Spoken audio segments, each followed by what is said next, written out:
दोस्तों दुनिया में ऐसा कोई रिश्ता नहीं बचा जो कलंकित ना हुआ हो। और दोस्तों हर रिश्ते को लोगों ने कलंकित कर दिया है। कहीं ना कहीं लोग रिश्तों पे भरोसा नहीं कर रहे। लेकिन दोस्तों आज की जो घटना मैं आप लोग को सुनाऊंगा, इस घटना के अंदर एक पत्नी का ऐसा घिनौना चेहरा सामने आता है कि जिसको अगर आप लोग सुनेंगे तो सुन के दंग रह जाएंगे। दरअसल हमारे बड़े बूढ़ों की कहावत थी कि हर क्राइम के पीछे 3 वजह ज़रूर होती हैं। पहली वजह ज़र, दूसरी वजह जोरू और तीसरी जो वजह बताई ये ज़मीन बताई। यानी 3 वजहों की वजह से क्राइम होता है। लेकिन दोस्तों आज के इस मॉडर्न ज़माने में ये जो कहावत थी बड़े बूढ़ों की, ये कहीं ना कहीं इसमें बहुत ज़्यादा चेंजेस होते हुए दिखाई पड़े। लेकिन आज भी कुछ ऐसी क्राइम की घटनाएं हुई हैं कि जिन घटनाओं के अंदर ये जो कहावत है ज़र जोरू ज़मीन, ये बिल्कुल सटीक बैठती है। दरअसल आज की जो कहानी है ये एक ऐसी पत्नी की कहानी है कि जो लगातार 7 महीने तक अपने पति का कत्ल करती रही। और दोस्तों इस बारे में किसी को कानो कान खबर तक नहीं हुई। दरअसल एक व्यक्ति की धड़कन और उसके जिस्म के कुछ अलग अलग पार्ट्स अचानक से फेल हो गए, जिसकी वजह से उसकी मौत हो गई। अब दोस्तों इस बीपी ने आखिर 7 महीने तक इस व्यक्ति का कत्ल कैसे किया, यकीनन ये एक हैरान कर देने वाली कहानी है। तो पूरी कहानी मैं आप लोग को विस्तार से बताऊंगा, परत दर परत, पॉइंट टू पॉइंट मैं आप लोग को बताऊंगा। बस आप लोग वीडियो में अंत तक बने रहें। तो दोस्तों रात के 10 बज चुके हैं और मैं हूं आप सभी का अपना शावेज मलिक, और हाजिर हूं मैं आप लोग के सामने एक और क्राइम की कहानी को लेके, एक और क्राइम की घटना को लेके। दोस्तों कल के दिन आप लोगों ने जो कमेंट्स किए हैं वो सारे के सारे कमेंट्स वीडियो के अंत में मैं अपने व्यूवर्स के साथ में शेयर करूंगा। और अगर आप लोग भी कोई कमेंट्स करना चाहते हैं तो जो हमारा लेटेस्ट वीडियो होता है उस पर आप लोग कमेंट्स कर दिया करें। आप लोग जिस तरीके भी कमेंट्स करेंगे कल के दिन मैं अपने व्यूवर्स के साथ में ज़रूर से ज़रूर शेयर करूंगा। तो चलते हैं दोस्तों, सीधा कहानी का रुख करते हैं। दरअसल दोस्तों आज की जो घटना मैं आप लोग को सुनाने जा रहा हूँ ये घटना है मुंबई की। और दोस्तों मुंबई का एक इलाका पड़ता है सांता क्रूज इलाका, और यहीं पर एक पॉर्श इलाके में एक परिवार रहता है। इस परिवार में कमलकांत शाह और इनकी पत्नी जिनका नाम काजल शाह और इनके 2 बच्चे। दरअसल कमलकांत शाह अपनी फैमिली में अपने 2 बच्चों और पत्नी के साथ में रहते हैं। कुछ समय पहले इनकी माँ भी इनके साथ रहती थी, लेकिन साल 2022 में अगस्त के महीने में इनकी माँ की मल्टी ऑर्गन्स फेल होने की वजह से अचानक मौत हो जाती है। ये जो कमलकांत शाह हैं ये कपड़े की एक कंपनी चलाते हैं, एक फैक्ट्री चलाते हैं। कपड़े का इनका बिजनेस है, अच्छा बिजनेस है, अच्छा पैसा है, अच्छा रसूख, अच्छा नाम। इसी तरीके से ये अपना बिजनेस चलाते हैं, किसी चीज़ की कोई कमी नहीं। लेकिन कमलकांत शाह की जो पत्नी है काजल शाह, अक्सर उनके साथ में उनका विवाद रहता। अब ये जो विवाद था ये इस कदर बढ़ जाता है कि साल 2021 में जो कमलकांत शाह की पत्नी होती है काजल शाह, ये उनको छोड़कर अपने मायके चली जाती है। अब दोस्तों उसके बाद में जो कमलकांत शाह थे ये लगातार उनको मनाने की कोशिश करते कि उनके 2 बच्चे भी हैं, क्यों ना ऐसा हो कि तुम वापस आ जाओ और सब कुछ ठीक हो जाएगा। और आखिरकार जून 2022 में जो काजल शाह होती हैं वो कमलकांत शाह के पास वापस आ जाती हैं। लेकिन वो वापस इसलिए नहीं आती हैं कि कमलकांत शाह के साथ में उनके रिश्ते अच्छे हो सके, बल्कि वो उनके साथ में वापस इसलिए आती हैं ताकि उनके जो 2 बच्चे थे उनकी अच्छे से परवरिश हो सके। दरअसल कमलकांत शाह और उनकी पत्नी काजल शाह, इन दोनों का ये मानना था कि अगर हम दोनों एक साथ रहेंगे तो एटलीस्ट बच्चों की अच्छी शिक्षा हो सकेगी, उनके ऊपर किसी भी तरीके का कोई गलत इम्पैक्ट नहीं पड़ेगा, एटलीस्ट कम से कम उन्हें माँ और पिता दोनों का प्यार मिलेगा। यहाँ तक तो इनकी जो सोच थी वो ठीक थी, और ये भी सोच रहे थे कि अगर बच्चों के साथ में रहे तो हो सकता है कि हमारे बीच में जो मनमुटाव है ये भी खत्म हो जाए। अब दोस्तों सब कुछ ठीक चल रहा था, लेकिन उसके बाद में एक तारीख आती है 24 अगस्त साल 2022। दरअसल 24 अगस्त साल 2022 को अचानक कमलकांत शाह के पेट में जोरों का दर्द उठता है। अब जब इनके पेटों में जोरों का दर्द उठता है साथ के साथ इन्हें उल्टी भी आती है।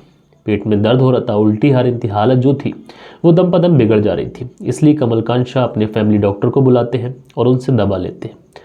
अब कमलकांत शाह अपने फैमिली डॉक्टर से दवा लेकर खाते तो हैं, लेकिन इस दवा से उन्हें कोई आराम नहीं मिलता है, इसलिए उन्हें नज़दीकी हॉस्पिटल में भर्ती कराया जाता है। अब दोस्तों जब हॉस्पिटल में उनका इलाज चलता है, लेकिन हॉस्पिटल में इलाज चलने के बावजूद भी कमलकांत शाह को किसी भी तरीके का कोई सुकून नहीं मिलता है। उनकी जो हालत थी ये दम पदम बिगड़ती जा रही थी और हालत में बिल्कुल भी सुधार नहीं हो रहा था। इसलिए कमलकांत शाह को आनन फानन में मुंबई के चर्चित हॉस्पिटल में भर्ती कराया जाता है, और वहाँ पर डॉक्टर जो है इनका ट्रीटमेंट शुरू करते हैं और साथ के साथ इनके कुछ ब्लड टेस्ट भी करते हैं। अब दोस्तों ट्रीटमेंट चल रहा था, लेकिन इधर जो ब्लड टेस्ट की जो रिपोर्ट आती है, वो रिपोर्ट को देखने के बाद कहीं ना कहीं डॉक्टर को यकीन नहीं होता है कि आखिर ऐसा कैसे हो सकता है।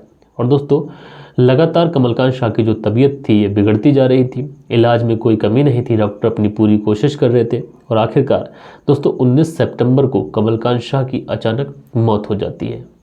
अब दोस्तों कमलकांत शाह की मौत तो हो चुकी थी, लेकिन डॉक्टर ने जो ब्लड टेस्ट किए थे उन ब्लड टेस्ट में 13 सितंबर को वो रिपोर्ट आई थी और ब्लड टेस्ट में जो चीज़ें सामने आई थी वो ये थी कि दरअसल कमलकांत शाह की डेड बॉडी के अंदर जो मेटल यानी धातु की जो मात्रा है ये काफ़ी ज़्यादा है, कई हज़ार गुना ये बढ़ गई है। इसलिए डॉक्टर को यकीन तो नहीं होता है कि आखिर ऐसा हो कैसे सकता है। दोस्तों डॉक्टर को ये यकीन नहीं हो रहा था कि कमलकांत शाह की बॉडी के अंदर ANC लगभग 400% ज़्यादा, 400 गुना ज़्यादा, और जो TLM है वो भी कई गुना ज़्यादा पाया गया। अब एक व्यक्ति के जिस्म के अंदर अगर सामान्य अवस्था से यानी ANC और TLM बढ़ जाएं तो ये एक तरीके से साइलेंट जहर होते हैं जिससे व्यक्ति की जान चली जाती है। अब डॉक्टर के लिए ये बड़ा सवाल था और डॉक्टर इससे परेशान भी थे कि आखिर इस तरीके की घटना, इस तरीके का केस हो कैसे गया। लेकिन दोस्तों कमलकांत शाह की मृत्यु तो हो चुकी थी, इसलिए उनकी डेड बॉडी को तुरंत पोस्टमार्टम के लिए भेजा जाता है। इधर डेड बॉडी को पोस्टमार्टम के लिए भेजा जाता है, इधर पुलिस इस पूरे केस की छानबीन शुरू करती है। दरअसल अपने आप में ये केस ऐसा था जो अपने आप में काफ़ी ज़्यादा साइलेंट लग रहा था और इस केस के अंदर काफ़ी ज़्यादा गहराई भी लग रही थी।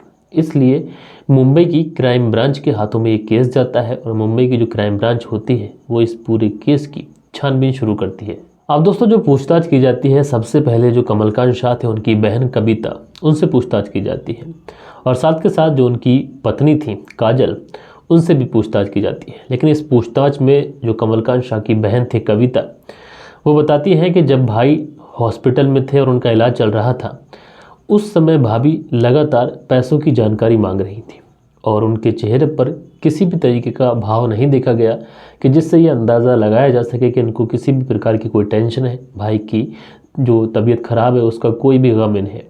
और जैसे ही भाई की डेथ हुई उसके कुछ ही दिनों के बाद में ये लाइफ इंश्योरेंस की डिटेल लेकर वहाँ पर पहुँची भी थी। कविता पुलिस से कहती है कि मुझे लगता है कि भाई की जो मौत हुई है उस मौत के पीछे कोई और वजह नहीं है, बल्कि उसकी जो भाभी है काजल, उसका ही इस पूरे हत्या में उसका ही हाथ है। अब दोस्तों पुलिस के सामने जब इस तरीके की बात आती है तो पुलिस तुरंत अलर्ट होती है और सबसे पहले जो काजल थी, जिस पत्नी जो थी काजल, उस काजल की पूरी डिटेल निकाली जाती है, उसकी पूरी कुंडली खंगाली जाती है। अब पुलिस जब अपनी छानबीन करती है और साथ के साथ जो काजल थी उसकी कॉल डिटेल भी निकालती है। लेकिन दोस्तों इसी दौरान पुलिस को पता चलता है कि जो कमलकांत शाह की जो माँ थी उनकी भी जो मृत्यु हुई थी वो भी रहस्यमय तरीके से हुई थी और उनकी भी जो मृत्यु हुई थी वो मल्टी ऑर्गन फेल होने की वजह से हुई थी, जबकि उनके शरीर में भी इसी तरीके की धातु पाई गई थी। दोस्तों पुलिस के लिए ये चीज़ें तो साफ हो चुकी थी कि जो माँ, जिस तरीके से माँ की मौत हुई उसी तरीके से कमलकांत शाह की भी मौत हुई, यानी इन दोनों ही मौतों के जो तार हैं ये तार कहीं ना कहीं आपस में जुड़ रहे हैं। अब दोस्तों पुलिस एक तरीके से जो काजल शाह थी उनकी भी एक तरीके से उनके पति की मौत हुई थी तो उनसे भी डायरेक्टली पूछा नहीं जा सकता था, इसलिए पुलिस कोई दूसरा रास्ता अपनाती है। पुलिस डॉक्टर्स के पास जाती है और डॉक्टर से सलाह मशवरा करती है कि जो ANC और जो TLM होता है आखिर किसी व्यक्ति के शरीर में ये कैसे बढ़ जाता है।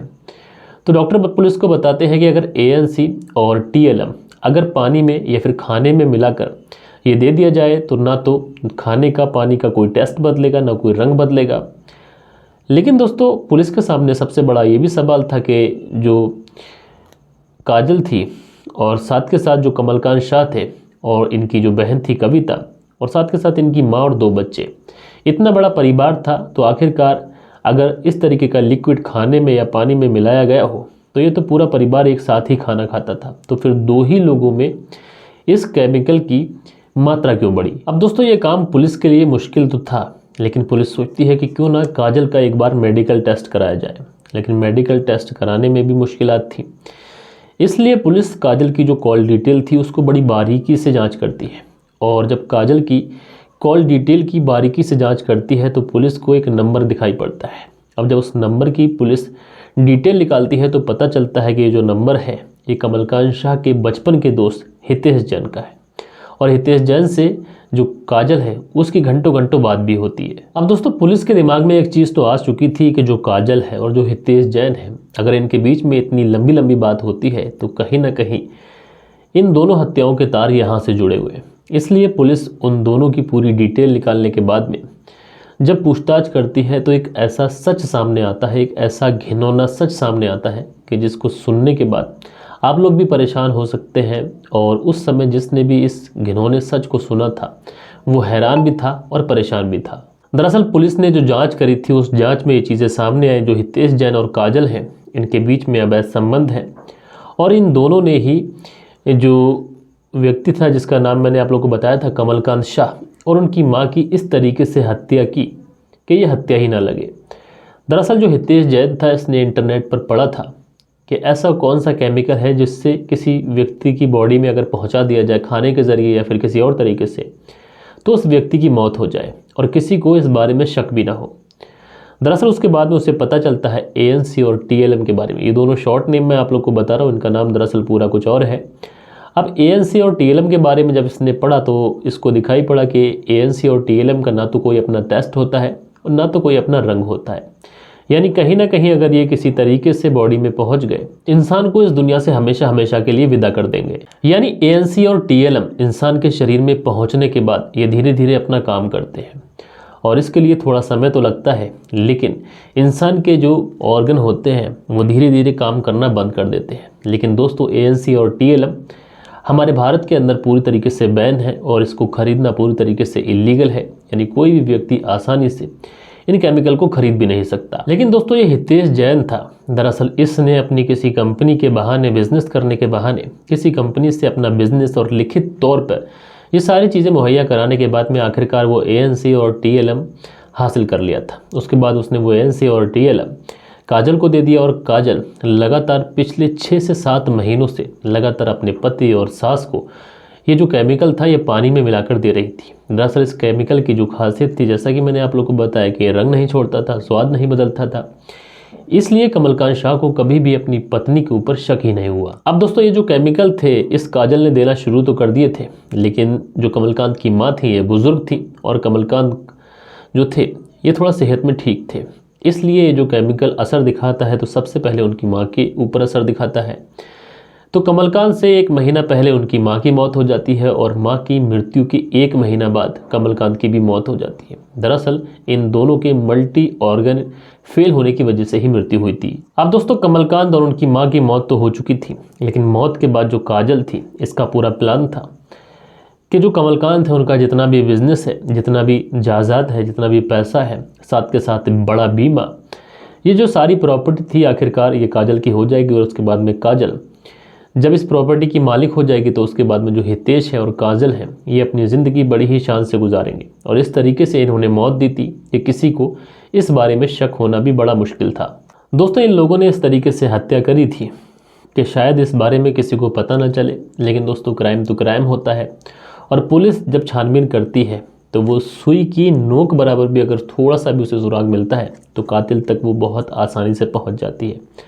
अब दोस्तों इन लोगों ने यकीन तो नहीं किया था कि इनके साथ में ऐसा होगा, लेकिन इनके साथ में ऐसा हुआ। उसके बाद 3 दिसंबर को पुलिस इन दोनों को गिरफ्तार करती है। दरअसल पुलिस की तफ्तीश में ये आया कि जो कमलकांत शाह थे उनकी उम्र 46 साल, उनकी जो पत्नी काजल है उसकी उम्र 45 साल।